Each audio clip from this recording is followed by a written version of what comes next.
Salut à toi, 17e vidéo de ce challenge 30 jours. Si tu as raté les précédentes, comme d'habitude, je te mets un lien au-dessus de cette vidéo et dans la description pour que tu puisses retrouver les anciens et comprendre la démarche. Il y a du soleil en cette fin d'après-midi, mais il y a énormément de vent. Alors je te fais une petite vidéo dans ma voiture. Aujourd'hui, j'ai envie de te partager ce qui s'est passé après quelques années de zen. Je me suis décidé à essayer le Vipassana. J'avais appris qu'il y avait une autre façon de méditer en lisant des livres. Et donc Vipassana, ça veut dire voir la réalité telle qu'elle est. Ce qui paraît évident comme ça quand on le dit, mais qui ne prend du sens que quand on commence vraiment à pratiquer et qu'on comprend ce que signifie voir la réalité. Et donc il y a deux grandes écoles de Vipassana qui se sont développées en Occident. Il y a l'école de Mahasi et l'école de Goenka. Peu de gens savent qu'il y a deux écoles. D'ailleurs, ça me fait sourire maintenant quand je vois des gens qui font des vidéos où ils parlent de méditation et en fait ils parlent de leur expérience de 10 jours. Alors certains c'est juste un partage d'expérience, et ça c'est super. D'autres expliquent carrément comment on fait pour méditer, en croyant que la méditation c'est ça, alors que c'est juste l'approche de Goenka. En général, les 10 jours, c'est l'approche de Goenka. Donc c'est juste une technique en fait, une technique parmi d'autres. Et donc, comme l'approche de Goenka, c'est systématiquement 10 jours, en tout cas au début, et que moi, je n'avais pas l'occasion de faire 10 jours, en tout cas, je n'avais pas envie de faire 10 jours, parce que j'avais un nombre de congés limité. Je me suis renseigné pour l'autre approche, qui est celle de Mahasi. J'ai trouvé un centre quand même à 80 km de chez moi, mais bon, un centre quand même, où on pouvait pratiquer le soir, la journée, le week-end, 3 jours, 5 jours, 10 jours, 15 jours, 21 jours. Donc j'ai téléphoné pour voir si je pouvais venir essayer un soir et j'ai fait 80 km. 80 km aller, 80 km retour pour méditer pendant 1 heure. Détermination. Et puis quand je suis arrivé là, il y a une dame qui m'a accueilli et qui m'a posé la question qu'on pose très souvent dans ce genre de cas. Elle m'a dit « Est-ce que vous avez déjà médité ?» Et moi, j'étais tout content. Là. Alors je lui dis « Oui, ça fait 2-3 ans là, que je fais de la méditation zen. » Et la dame me répond, avec le recul, ça me fait rire. Sur le moment même, je me suis demandé ce qu'elle me voulait. La dame me répond « Ah, 2 ou 3 ans de zen, c'est bien, c'est un bon moyen pour commencer à méditer. » Et donc là, je l'ai regardé, j'ai fait 3 ans de méditation, des centaines d'heures passées sur un coussin, des retraites. Et c'est un bon moyen de commencer à méditer. Non mais allô quoi. Et puis j'ai commencé à faire de la méditation Vipassana. Et j'ai été étonné de voir qu'en fait, autant après une journée de zen, je rentrais chez moi très serein. Autant après une journée de Vipassana, ce n'était pas toujours le cas. Et que parfois, il y avait plein de choses qui se passaient, plein de transformations. Et que parfois, après une session de méditation, j'avais plus de colère qu'autre chose en fait.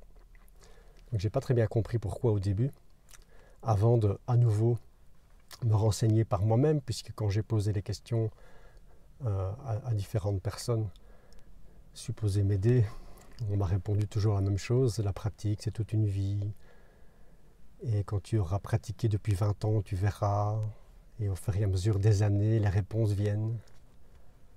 N'importe quoi.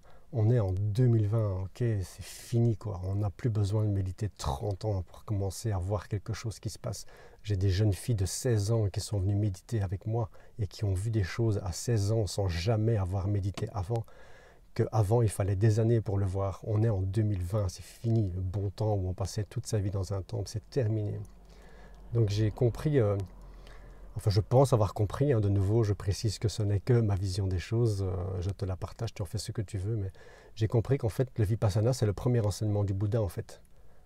Et Vipassana, ça sert à voir la réalité, c'est-à-dire à nettoyer le système psycho-émotionnel de toutes ces impuretés et illusions, et que quand on a pratiqué Vipassana suffisamment longtemps, ou en tout cas quand on a vu la réalité, on peut commencer à simplement laisser passer les choses comme un nuage dans le ciel, ce qui est l'enseignement de base du zen.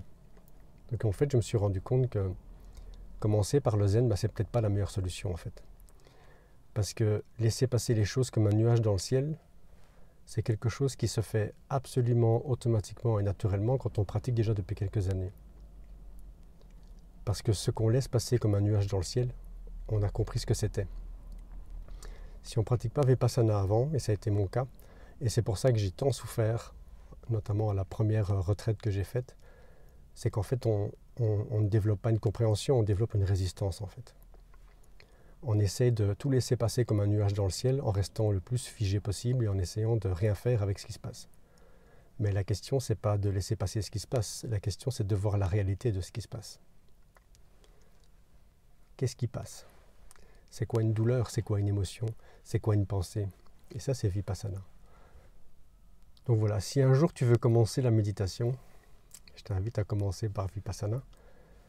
Et j'ai vu aussi après, en faisant les 10 jours de Goenka, qu'il y avait une énorme différence en fait, de nouveau dans l'approche de méditation. Et je te parlerai peut-être demain de quand j'ai rencontré des Tibétains, quand j'ai commencé à méditer avec des Tibétains, qui t'apprennent aussi autre chose. Et quand j'ai vu toutes ces approches différentes, moi ce qui m'est venu, c'est pas de choisir une qui serait meilleure que les autres. Ce qui m'est venu, c'est mais comment ça se fait que tous ces gens enseignent des choses différemment? Comment ça se fait que toutes ces techniques sont différentes? Et j'ai commencé à essayer de tout mettre ensemble, de trouver l'essence de ça, de trouver le point commun entre tout ça. Et il y en a un, évidemment. Déjà, il y a un sens à tout ça. Le Vipassana est apparu en premier, c'est le premier enseignement du Bouddha. Après, le Zen est arrivé plusieurs centaines d'années après Vipassana. Et les Tibétains sont arrivés plusieurs centaines d'années après le Zen, donc il y a une raison à tout ça. Il y a une structure là-dedans, il y a quelque chose, il y a une évolution là-dedans, qu'on ne nous dit pas. Et donc on s'est limité en Occident à faire juste des techniques de méditation. Bonjour madame. On a transmis en Occident juste les techniques. Mais on a oublié derrière la philosophie de tout ça. On a oublié derrière comment ça fonctionne. Comment ça fonctionne. Quand les Tibétains sont arrivés en Occident et qu'ils ont commencé à enseigner, ils ont enseigné aux Occidentaux comme ils enseignent dans leur temple. Mais dans leur temple, on rentre à 8 ans. On rentre à 8 ans dans un temple. À 8 ans, on ne connaît rien de la vie. Donc les méthodes des Tibétains, elles sont géniales parce qu'elles sont complètes, mais elles ne sont pas du tout adaptées à des gens qui en ont 40 ou qui en ont 50. Le côté carré et structuré du zen, il est super quand on est japonais. Quand on n'est pas japonais, c'est juste de la résistance qu'on développe, quoi. On ne voit pas la réalité. Je me souviens d'une nonne qui habite dans un temple zen et qui disait, on lui posait la question, après 20 ans de zen, qu'est-ce que ça vous a apporté? Et elle disait, je supporte bien mieux, et, j'arrive maintenant à supporter le monde extérieur. Et on voit dans ce témoignage qu'il n'y a pas ce fondamental de la méditation. Le fondamental de la méditation, ce n'est pas de supporter le monde extérieur. Déjà, c'est de vivre dedans, et puis c'est pas de supporter quoi que ce soit, c'est de voir la réalité de ce monde extérieur dont on parle, la réalité de ce que ça me fait. Je regarde un peu partout parce qu'il y a plein de gens qui passent. Donc voilà, et dans mon côté un petit peu révolté, j'ai eu envie de mettre un peu d'ordre là-dedans, à mon niveau bien sûr. Et puis ce que j'ai remarqué, c'est que quand j'ai commencé à parler de tout ça, les gens m'ont dit, oui en fait, c'est logique ce que tu racontes, c'est logique. Ouais, ça a du sens ce que tu dis. Et je ne me suis jamais arrêté de le faire. Donc voilà.